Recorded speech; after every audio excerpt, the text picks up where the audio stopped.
नमस्कार। CSE campus में आप सभी का बहुत बहुत स्वागत है। देखिए, इतिहास में ना कभी कभी एक छोटी सी चिंगारी भी एक बहुत बड़ी आग लगा सकती है। आज हम एक ऐसी ही कहानी को समझने जा रहे हैं, 1857 के विद्रोह की कहानी। वो कहानी जहां एक सिपाही के गुस्से ने पूरे भारत में क्रांति की आग जला दी थी। तो चलिए देखते हैं कि आज हम इस कहानी में क्या क्या समझने वाले हैं। सबसे पहले हम उस पहली चिंगारी की बात करेंगे, यानी मंगल पांडे की।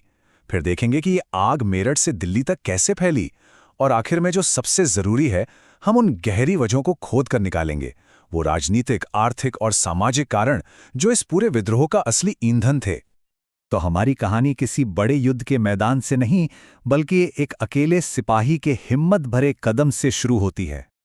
ये है Mangal Pandey, east India company की सेना की 34वीं बंगाल नेटिव इन्फेंट्री में एक सिपाही, जो उस वक्त बंगाल के बैरकपुर में तैनात थे। अब यहां जरा घटनाओं के क्रम पर ध्यान दीजिए। सब कुछ कितनी तेजी से हुआ। 29 मार्च को मंगल पांडे ने अपने अंग्रेज अफसर पर हमला कर दिया। उनके साथी सिपाहियों ने उन्हें गिरफ्तार करने से तो मना कर दिया, लेकिन जब मंगल पांडे ने एक बड़े विद्रोह का आह्वान किया तो वो थोड़ा झिझके। इसके बाद उन्होंने खुद को गोली मारने की कोशिश की, लेकिन वो सिर्फ घायल हुए। और फिर सिर्फ 10 दिन के अंदर 8 अप्रैल को अंग्रेजों ने उन्हें फांसी पर चढ़ा दिया। मंगल पांडे इस महान क्रांति के पहले शहीद बने। मंगल पांडे की शहादत ने गुस्से की आग को बुझाया नहीं, बल्कि उसे और भड़का दिया। तो अब देखते हैं कि एक अकेले इंसान का यह विद्रोह एक बड़ी क्रांति में कैसे बदला, और इसकी असली शुरुआत हुई मेरठ से। मंगल पांडे की फांसी के ठीक एक महीने बाद 10 मई 1857 को मेरठ में विद्रोह की ज्वाला भड़क उठी। और ये सिर्फ सिपाहियों का गुस्सा नहीं था। देखिए कैसे ये फैला। पहले पैदल सैनिक आए, फिर घुड़सवार सैनिक भी साथ हो गए, और जल्दी ही छावनी से निकलकर यह विद्रोह पूरे शहर में फैल गया। आम लोग भी सैनिकों के साथ जुड़ गए, शस्त्रागार पर कब्जा कर लिया गया और अंग्रेजों के बंगलों पर हमले होने लगे। लेकिन इन विद्रोहियों का लक्ष्य सिर्फ मेरठ जीतना नहीं था। उनके दिमाग में एक बहुत बड़ी योजना चल रही थी।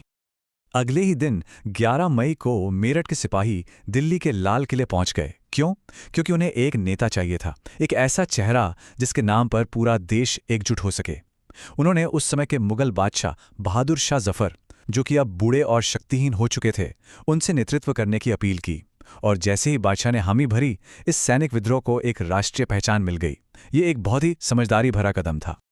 तो विद्रोह तो फैल रहा था, पर सवाल ये उठता है कि आखिर लोगों में, सिपाहियों में इतना ज्यादा गुस्सा जमा कैसे हुआ? इसके पीछे सालों से चली आ रही अंग्रेजों की नीतियां थीं। चलिए एक एक करके इन कारणों को समझते हैं। शुरुआत करते हैं राजनीतिक कारणों से। अंग्रेजों की सबसे ज्यादा नफरत की जाने वाली नीतियों में से एक थी हड़प की नीति, या जिसे डॉक्ट्रिन ऑफ लैप्स भी कहते हैं। ये बहुत सीधी और चालाकी भरी नीति थी। अगर किसी भारतीय राजा का अपना बेटा नहीं होता तो उसका राज्य सीधे सीधे अंग्रेजी हुकूमत का हो जाता था। गोद लेने की जो हमारी सदियों पुरानी परंपरा थी, उसे उन्होंने गैर कानूनी बना दिया। सतारा, नागपुर जैसे कई राज्य इसी नीति के तहत हड़प लिए गए। दूसरी थी सहायक संधि। नाम तो सहायक था, लेकिन ये असल में शासकों को पंगु बनाने वाली संधि थी। इसके तहत राजा अपनी सेना नहीं रख सकता था, उसकी सुरक्षा के लिए अंग्रेजी सेना रखी जाती। और मजे की बात यह कि उस अंग्रेजी सेना का सारा खर्चा भी राजा को ही उठाना पड़ता था। मतलब राजा पूरी तरह से अंग्रेजों पर निर्भर हो जाता था। अब आते हैं आर्थिक कारणों पर, यानी वो वजह जिनसे आम आदमी की कमर टूट गई थी। इस चार्ट को देखिए। ये दिखाता है कि लोगों का गुस्सा कहां से आ रहा था। 40% हिस्सा बताता है कि कैसे ब्रिटेन की मशीनों से बने सस्ते माल ने हमारे छोटे छोटे उद्योगों को खत्म कर दिया। 25% हिस्सा जमींदारी व्यवस्था और भारी लगान की वजह से था। किसानों से उनकी जमीनें छीनी जा रही थीं, विदेशी व्यापार भी ठप हो गया था। कुल मिलाकर भारत को आर्थिक रूप से खोखला किया जा रहा था। बात सिर्फ राजनीति और पैसे की नहीं थी। लोगों को यह भी लगने लगा था कि अंग्रेज उनकी संस्कृति, उनके धर्म और उनके मान सम्मान पर हमला कर रहे हैं। और अब बात उस तात्कालिक कारण की, उस चिंगारी की जिसने बारूद के इस ढेर में आग लगा दी।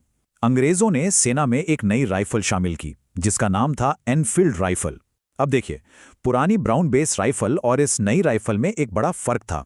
इस नई राइफल के कारतूस को बंदूक में डालने से पहले दांतों से काटना पड़ता था। तो भाई, एक कारतूस को दांत से काटने में ऐसी क्या बड़ी बात हो गई? बात कारतूस में नहीं, उस पर लगी चिकनाई में थी। और इसी को लेकर एक अफवाह फैली जो सच से भी ज्यादा खतरनाक साबित हुई।